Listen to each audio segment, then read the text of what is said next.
Constantini, você me mandou aqui o seguinte: Febraban elogia Galípolo após alta da Selic e dizendo assim, consolida a credibilidade. Então, comentário do André Constantini, né, em cima disso. E aí, Constantini? Credibilidade maravilhosa, né? Isso diz muita coisa, né? A Febraban elogiar aí a política gerida pelo Galípolo, que segue à risca a política do seu antecessor, o Campos Neto. Como era esperado, Conde, ele aumentou, junto com a direção do Banco Central, que é o Copom, a taxa Selic em 1 ponto percentual. Fazendo isso, você aumenta a dívida pública brasileira em 55 bilhões. É importante fazer esse link, Conde, para as pessoas entenderem que o aumento da taxa Selic está ligado diretamente aos interesses dos rentistas, do rentismo, desses vampiros que sugam o sangue desse país, desses parasitas que não produzem nada para esse país. É muito importante fazer o link do aumento da taxa Selic com o aumento da dívida pública e quem é beneficiado com o aumento da taxa Selic aqui no Brasil. Não é os brasileiros, não é a classe trabalhadora, é o rentismo, é o sistema financeiro internacional,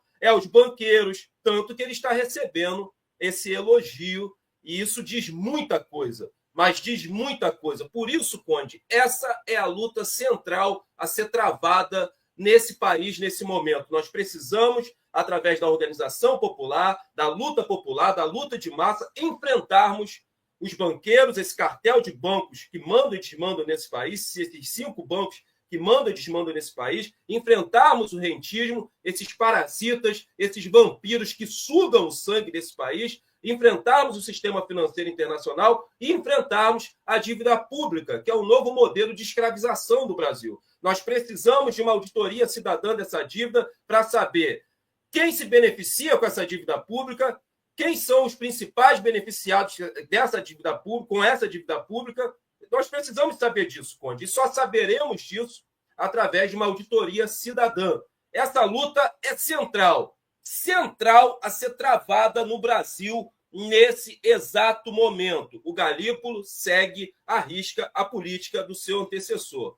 E a companheira Gleisi Hoffmann, hoje compõe aí o corpo de ministros do terceiro governo Lula, Gleisi Hoffmann, que eu tenho muito respeito e muito apreço, tá? Quero afirmar e reiterar isso aqui. Quando eu recebi ameaças de morte, que eu recebo constantemente aqui, indiretamente, para tentar silenciar a minha voz em relação ao terrorismo de Estado que acontece nas favelas, através da ação dessa organização criminosa que é a Polícia Militar, ela me recebeu em Brasília, ela me deu todo o suporte, ela fez uma postagem, então eu tenho muito apreço à companheira Gleisi Hoffmann. Mas aí ela mudou a sua narrativa. Ela e o companheiro Lindenberg, que é o seu companheiro, que teciam duras críticas ao Campos Neto, porque o Galípolo ele segue a mesma narrativa, Conde. Ele fala que tem que manter a taxa Selic nas alturas para a realização de uma manutenção de um controle da inflação. É a mesma narrativa do seu antecessor.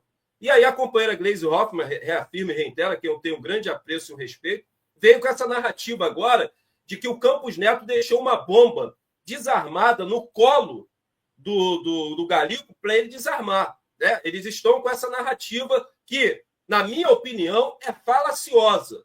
Não existe justificativa viável e técnica para a manutenção da taxa Selic em 14,25%. Isso é um crime de lesa pátria contra a nação brasileira, Conde. Isso estrangula, né, a economia desse país, impede o crescimento econômico desse país, sabe? E só aqueles que são beneficiados é uma minoria, que são esses sanguessugas, que são os rentistas.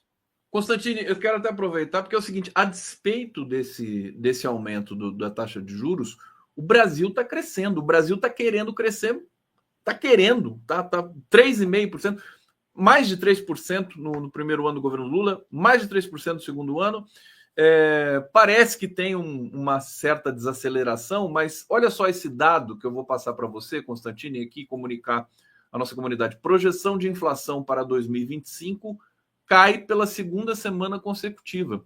Quer dizer, está caindo essa expectativa, até por várias ações, o governo tem feito algumas ações, e está até junto, fazendo levantamentos do agro, vai ter uma safra muito grande. Você está acompanhando esse processo de tentativa de controlar os preços pelo governo, Constantino? Você acha que, a despeito do Banco Central, o governo está fazendo o papel dele? Está, ou pelo menos está tentando fazer. E isso é fundamental, né, Conde?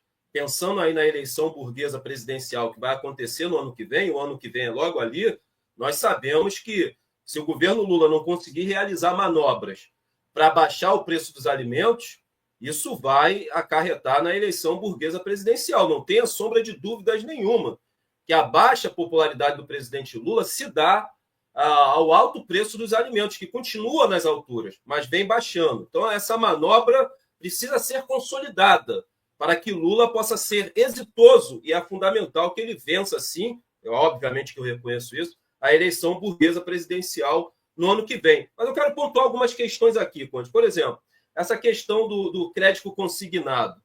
Sou contra, porque eu acho que isso a médio e longo prazo, isso vai ampliar e muito, né, a inadimplência aqui no Brasil.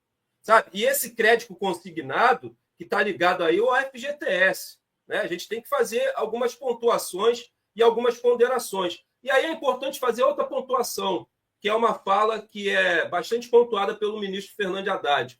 Ele diz o seguinte, que é necessário desacelerar o crescimento econômico do Brasil para o controle da inflação.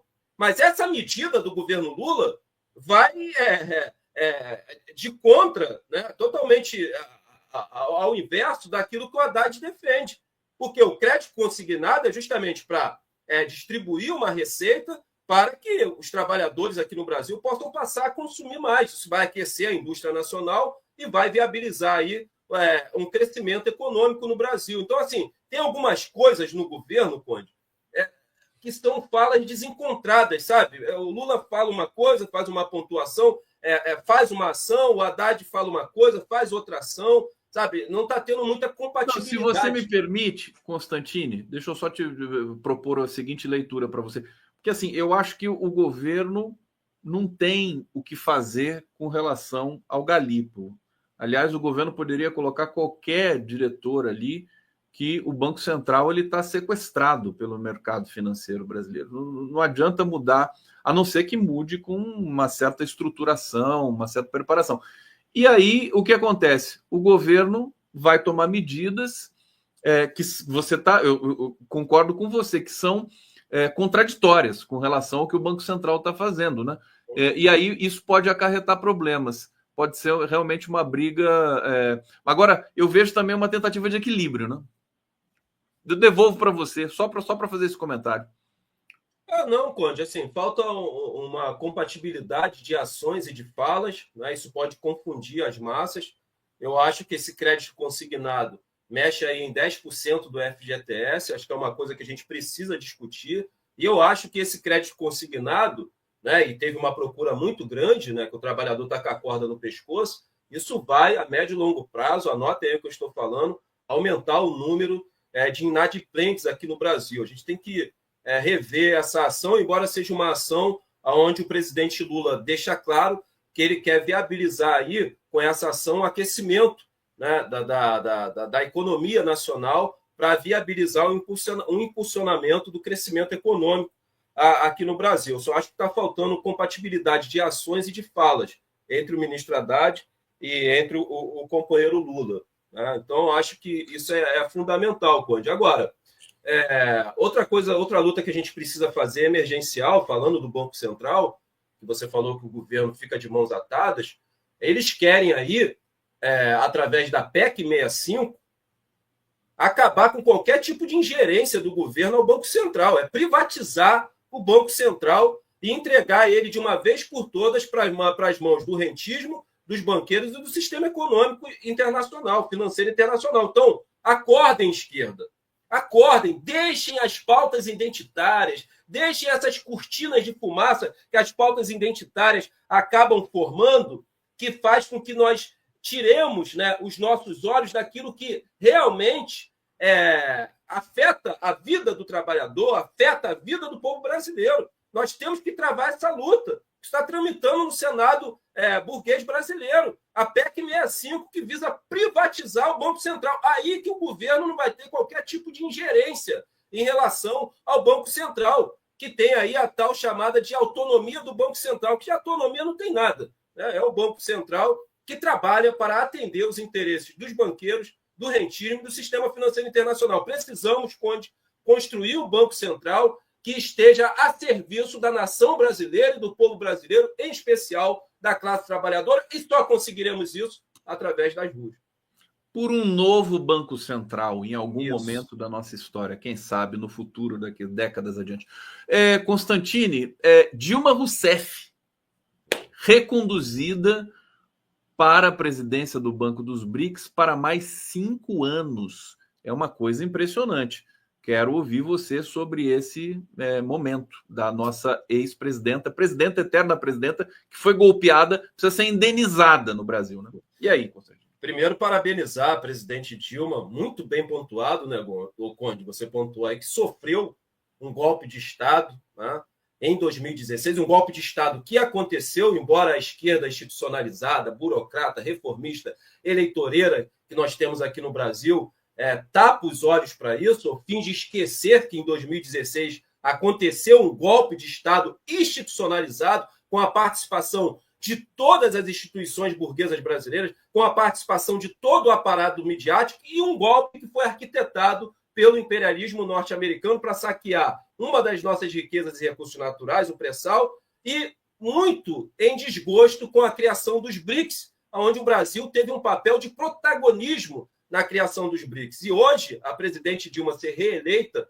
à frente do Banco dos BRICS é muito importante, Conde, porque existem 2 tipos de guerra a ser travado contra o imperialismo norte-americano nesse momento.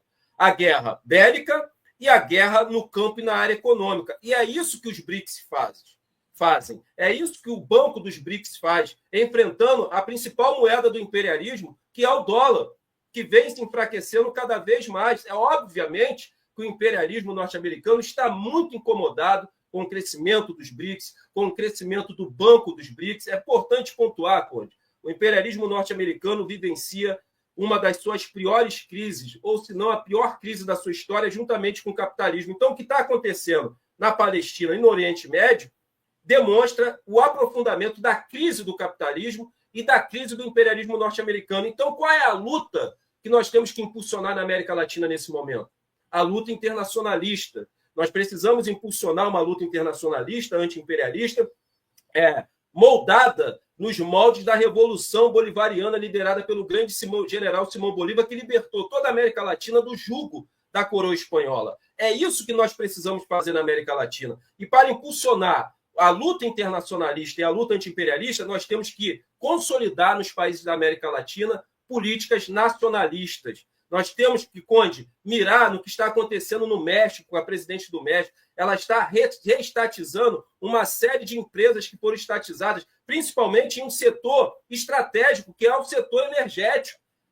Nós temos que lembrar aqui que o governo Bolsonaro realizou um dos maiores crimes de lesa pátria, que foi a privatização da Eletrobras, que, além de entregar nas mãos da iniciativa privada estrangeira um setor estratégico, que é o setor energético, entregou, Conde, a nossa água.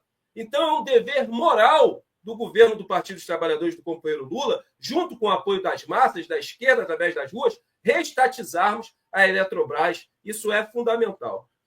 Pois é, esse processo ainda está, né? O governo meio que abdicou de mexer nesse vespeiro agora, mas a gente espera. Aliás, a Flávia Lefebvre está chegando aqui, e a Flávia Lefebvre hoje tem notícias boas, viu, para a gente. Aqui, vibração, né, Flavinha? Daqui a pouco ela vai contar para vocês aqui aquela história do passivo patrimonial que foi dado de presente para o BTG, mas agora a gente tem uma coisa diferente nessa história das telecomunicações que remonta à privatização das telecomunicações do Brasil. Uma última pergunta, deixa eu colocar já a Flavinha aqui na tela, então, vai, para ficar mais bonito isso aqui. Tudo bom, Flávia? Bem-vinda, querida. Dá um bom dia, abre o microfone e dá um bom dia para gente, que eu vou fazer a última aqui para o Constantino. Bom dia, Conde, bom dia, André, bom dia, comunidade. E parabéns, André, pelas suas posições que eu acompanho sempre, e especialmente essa sobre o crédito consignado, consignado, com a qual eu concordo e pretendo dar uns dados aqui sobre esse assunto hoje. Eu só tinha bons olhos para o crédito consignado. Agora vou humildemente ouvir. Inclusive, já ouvi o Constantino, vou ouvir a Flavinha. Não é Constantino, bom, não, essa não é a saída agora, não. Pela crise econômica que nós passamos, a saída não é o crédito consignado, não é. Bom, vamos debater isso aqui, que é importante. Constantine, eu pedi para você comentar, nós temos um ataque aos índios Pataxó, no sul da Bahia, violento, algo assim. Realmente, eu vou ler aqui na página do Conselho Indigenista Missionário, eu recebi muitas denúncias, vídeos e tudo mais, e eu quero dizer que vou intensamente agora tratar desse tema aqui nas nossas transmissões, né? O povo Pataxó amanheceu sob ataque do Estado, 12 mandados de prisão, 7 mandados de busca e apreensão foram cumpridos no município de Prado, no extremo sul da Bahia. Isso foi na quinta-feira. E os indígenas ficaram, evidentemente, eles sofreram ali violência do Estado, né, do seu território. Eu queria um comentário do Constantino sobre isso, eu vou colocar algumas imagens aqui. Constantino, por favor, você como defensor, né, enfim, do povo preto, da favela, da comunidade, do povo palestino, eu acho que o povo indígena também merece essa atenção que você orienta aí para essas comunidades, né? Então, por favor, eu queria te ouvir um pouco sobre isso aqui. Eu acho que, primeiramente, não é, Conde? Nós temos que fazer uma pontuação, uma ponderação que é importante aqui. A Polícia Militar e a Polícia Civil do Estado da Bahia está sob o total controle do governador Jerônimo, que é do Partido dos Trabalhadores. E aí eu quero fazer uma pontuação importante. A Polícia Militar do Estado da Bahia, a Polícia Militar aqui no Brasil, que é o Esquadrão da Morte do Estado burguês, é uma organização criminosa existente nesse país. As facções não cresceriam tanto e nem as milícias se não fosse a conivência e a complacência e a participação efetiva das polícias nesse crescimento. A Polícia Militar do Estado da Bahia é hoje a polícia que mais mata no Brasil, superando a Polícia Militar do Estado do Rio de Janeiro. E olha que a Polícia Militar aqui do Estado do Rio de Janeiro mata, Conde, e mata muito. E essa polícia do Estado Militar da Bahia está sob o controle do governador Jerônimo. O que está acontecendo com os pataxós ali é um crime que nós precisamos dar luz a esse crime. O que tem de denúncia é que nessas ações da Polícia Militar e da Polícia Civil tem a participação dos pistoleiros, dos jagunços e dos fazendeiros. Isso é inadmissível, Conde. Aí eu faço uma pergunta, Conde. Internautas, me respondam. Aonde está a ministra Guajajara, que adora viajar para o exterior para tirar foto e aparecer ao lado de imperialistas e grandes capitalistas? Cadê a ministra Sônia Guajajara? E quando é que alguém vai tomar uma posição em relação ao que acontece no estado da Bahia relacionado à Polícia Militar? Veja, uma ação da Polícia Civil, da Polícia Militar, com a participação de fazendeiros e dos seus jagunços pistoleiros. Isso não é cabível, Conde. E aí isso tem que trazer uma outra discussão da demarcação das terras indígenas para ontem e da reforma agrária. Temos que acabar com essa concentração de terras que encontra-se nas mãos da descendência dos senhores de escravo, que são aí aqueles que pertencem ao grande latifundiário, aos fazendeiros e ao agronegócio. E a concentração de terras é um dos pilares do capitalismo aqui no Brasil. Reforma agrária não, Conde, é a revolução agrária que nós precisamos para ontem e acabar com essa sacanagem que estão fazendo com os pataxós no estado da Bahia. André, querido, olha, eu quero avisar a comunidade aqui, eu publiquei no meu canal, vou publicar depois, a gente vai publicar no 247 também, a fala de várias lideranças pataxó denunciando essa violência, e é curioso, porque assim, você falou do Ministério dos Povos Indígenas, da Sônia Guajajara, e eu estou com essa denúncia aqui já faz uns 2 dias, eu até esqueço que tem Ministério dos Povos Indígenas, porque assim, ninguém sabe, ninguém viu, e aí, sabe, eu fico pedindo atenção do governo como um todo, né? Mas a gente esquece, podia ser uma coisa diferente. Enfim, vamos continuar aqui. Inclusive, o convite aberto aqui para a ministra Sônia Guajajara, se ela quiser vir aqui falar, explicar, está aberto o espaço aqui para ela trazer as suas razões e os seus propósitos. André Constantino, muito obrigado. Bom, te agradeço. Se você puder depois botar o Pix aí para a galera ajudar para comprar as estantes da Biblioteca Intifada, essa luta que nós estamos travando aqui, para desconstruir as narrativas e os estereótipos que o Ocidente construiu em relação aos árabes, né? Chave Pix do André Constantini na tela e eu coloquei no bate-papo também. Ao longo do programa a gente vai repetir isso aqui. Obrigado, Constantini! Até a próxima, meu querido. Muito bom, sempre.